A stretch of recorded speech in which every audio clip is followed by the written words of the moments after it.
Okay, let's get into this one right here. The Pacers beat the Knicks. The Pacers beat the Knicks in what we thought, in what the Knicks thought they had this one in the bag, as the Knicks was able to hit clutch shots at the end of regulation and in overtime. Not easy for me to say, right? So this is what I'm gonna say, man. I don't know if the Knicks will have a better chance than this, and it's dumb to say that because this is going maybe go to 7. I don't know. I think if the Knicks would have won the first game, but man, this is tough, man. It's like, they pull all the air out of you with this game right here, and this loss right here. And the Knicks played, I think, as well as they could. When we look at both of these teams, I don't know, man. Can Jaylen Brunson give you 40-something a game like this? I mean, Karl Anthony Towns did wake up, but the Pacers might be too deep. And I say that because of their bench. They really not getting any bench play on the Knicks bench. I mean, I'm talking about as far as points. They'll come in there and get you some rebounds, some hustle, and all that stuff. But when we look at the Pacers bench, this thing can just, give you points and points and points. So many guys can just come in and score for you. They're not foreign to scoring. They're not foreign to scoring. So I don't know if the Knicks can really give you back-to-back gritty games like this and come out on top. I'm not sure of it, man. Because they didn't come out on top on this one. I don't know, man. You really can't put this on the Knicks, per se. Some people say they choked and stuff like that. And I guess they did in a way, but, I mean, Indiana they were just a better team, man. They hit clutch shots. A lot of these shots weren't, they weren't supposed to be made or weren't supposed to be hit, but they hit them. I mean, what can you do? I mean, the great players, and I'm not trying to say these are amongst the greatest players, but, I mean, Tyrese, Haliburton, now he's known as a clutch player. That's just how it is. He now done cemented himself as a clutch player. I don't know what else to say. Maybe he's not an all-time great clutch player yet, but he's cemented himself as a clutch player. Whether he hits buzzer beaters or, he hits game-winning shots with, 5 seconds to go or 10 seconds. I mean, the guy just does it over and over and over again. And it seems like he's on some type of revenge tour for being voted the most overrated player of all time. And, him being set in the Olympics, that was a crime, man. Have you ever seen anything so dumb? The man led the league in assists the year before. Well, last year, what was it, 2024? I think it was. He led the league in assists. He was the best point guard in the league. And it basically put the man on a bench in the Olympics and didn't even let the man play. I mean, now, if you would have put like Jason Kidd, Chris Paul in front of him, or, some of these type of guys, even Steph Curry, they slid Steph Curry over to the shooting guard and put LeBron James, the turnover king, as the point guard. It was sickening. That's why I said you can't even take like this NBA serious, man. I mean, really? And people, that's not the NBA. The NBA had a lot to do with it. In Nike, whatever the fact was, man, they did the man dirty. They didn't even let the man play. I mean, for Pete's sake, I mean that was wrong. And the man just ate it, said nothing about it, just got the gold medal, and that was it. I mean, because the joke was on them ultimately, right? The man won a gold medal, he didn't even do nothing. And look where he's at now. Now, will they win the championship? I just don't know, man. I just don't know. So you got OKC. These are looking like some similar teams, right? Everybody can score for the Pacers.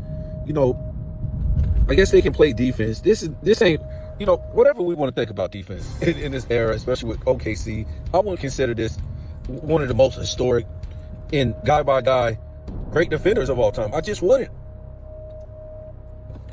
look. I would if we're talking about some of the greatest defenses of all time. I just can't do it. So let's take the Bulls for instance. So these guys stack up to Robin, Pippen, Jordan, and Harper. I don't think so, man. I don't think so. I'm talking about on OKC. This is the nonsense I've been hearing. What about the 89? Well, we'll say about 80 through 90s Pistons team. This OKC team is on par with that? With that defensive team? That Detroit defensive team. Y'all got to stop. What about the 85, 86 Celtics? Right? We'll just say 84 through 85 Celtics. You're trying to tell me OKC is on par with those guys? Stop it. Stop it. Go get a new life. This is the stuff Scap would tell you.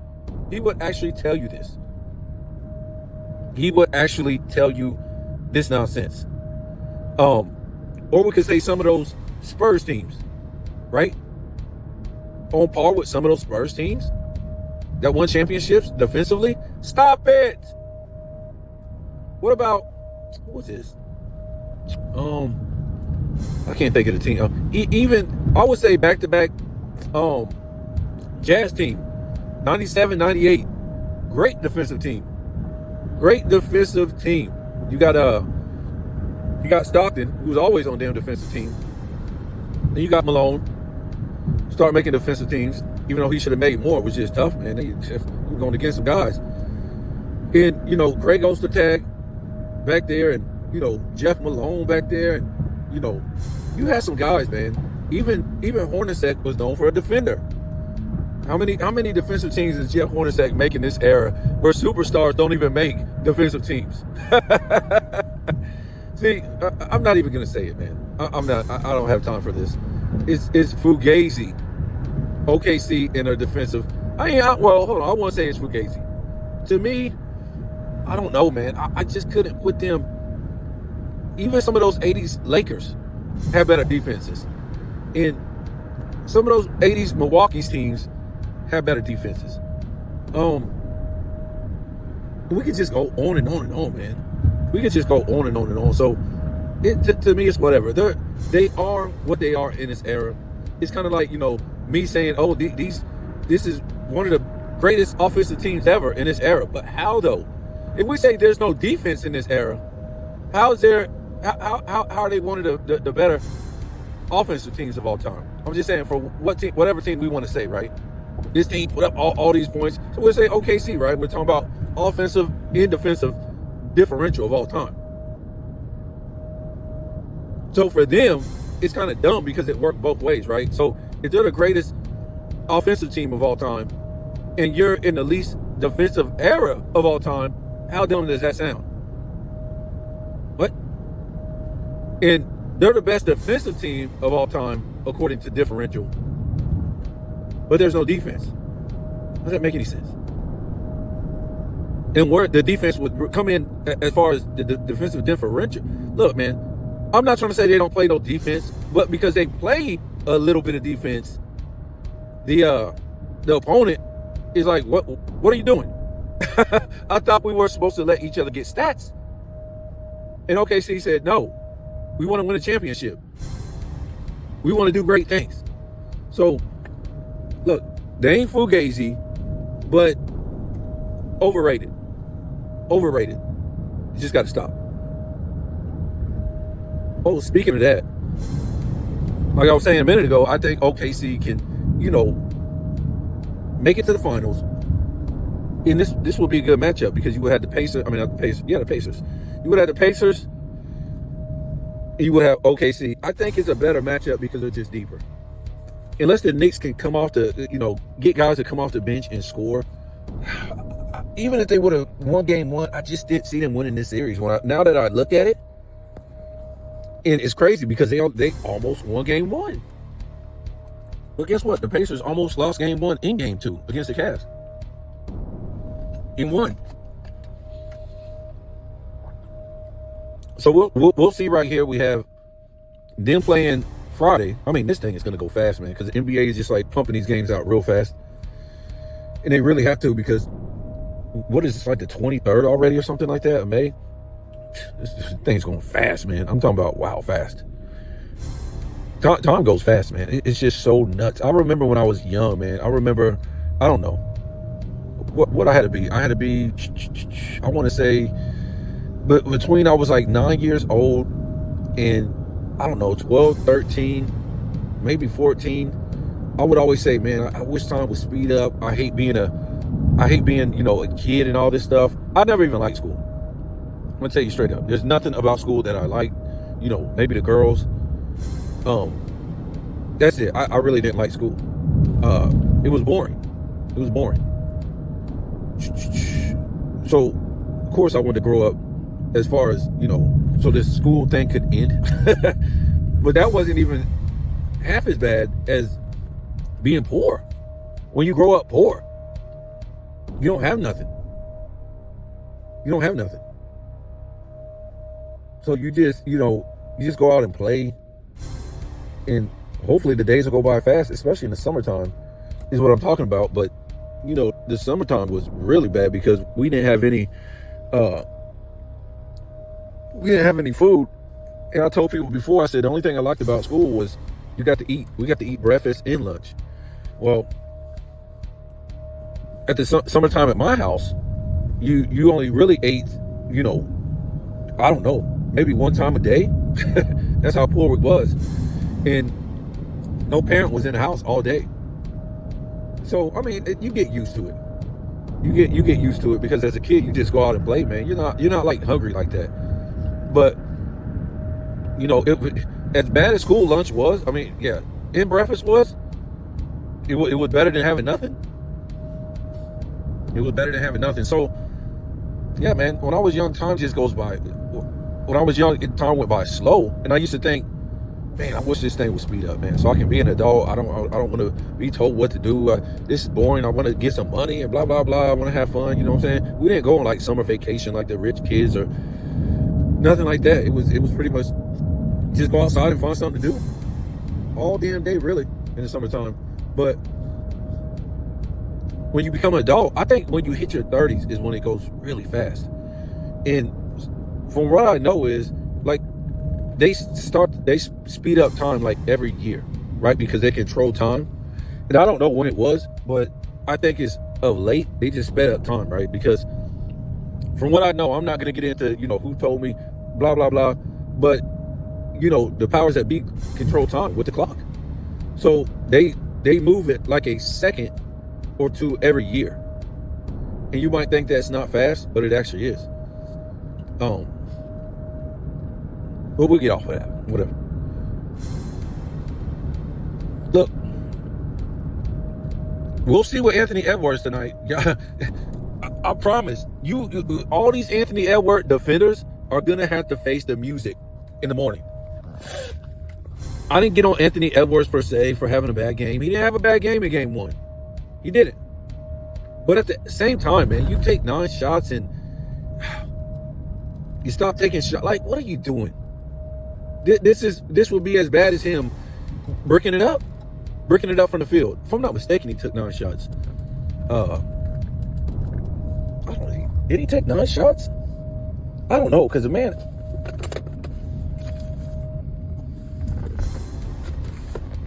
Let me look here real quick. Let me see if he took 9. Well, was he 5 of them? He couldn't have been 5 of 9 because he ended up only shooting like what was it, like 40-something%? Something crazy, man. I don't even know if I want to go back and look, man.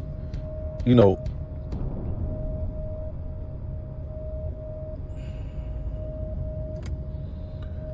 oh God. You know, it's just the fact that, you know, he's got to have all-time great games, man. We said he's got 1 All-NBA second team to his career. Well, what are they celebrating this guy for? Give me Brunson. Give me Haliburton at this point. You know, come on, man. This guy's not a superstar. He's a star. Haliburton, this guy's doing the damn thing in the playoffs. He's doing the damn thing. He's doing the damn thing in the playoffs. I'm not going to sit here in front, man. That's what a lot of guys want to do, sit up here in front, want to sit up here and get this guy leeway because he's a black man, young black man. He ain't did nothing, though. He ain't did nothing. He ain't did a damn thing to be no superstar. Yes, he's a good player. But to me, he ain't no damn superstar status.